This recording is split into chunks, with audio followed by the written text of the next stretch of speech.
من مسلمانم مێژوەکەم پەیوەستە بە سەیدنا ئادەم و نوح و عیسا و موسا و محەممەدەوە عەلەیهیمو السەلام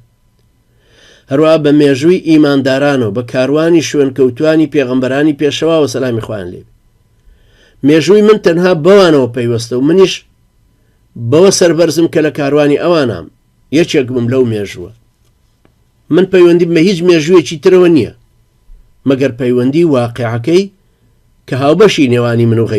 غەیری منە تۆ لە کوردستانای یەزیدیەکیشی لێ مەسیحیەکیشی لێ بێدینێکیشی لێ ئەمە کۆلکەیەکی هاوبەشی ناوچەکەیە ئەمە وەکو ئینتیمای ئومەتی من ئینتیمام بەس بەو ئومەتە هەیە کە لە عەقیدە و عیبادەت و کولتور و مێژوو ئەخلاقیاتان هەیەک ئێمە هەمومان ئاوا پەیوەندی ئینتیما و وەلایمان هەیە کابرای کورد پەیوەندی وەلایی بە کوردێکی پێش ئیسلامەوە نییە هەروەکو چۆن ئێستا منی مسلمان پەیوەندی وەلاام بە هیچ کوردێکی ئەلمانیەوە نییە بە هیچ کەسێکی شەوە نییە کە لەسەر ئەم دینە بڕای بەم دینە نەبوو لە ئومەتی من نییە و منش لە ئومەتی ئەو نیم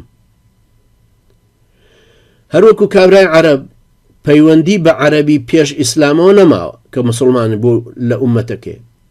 چونکە ئەوە جاهیلیەتە شەرم لەو هەموو ئینتیمایی جاهیلیەتە کاتو بەڵام شانازی بە ئیسلامەکەیەوەکە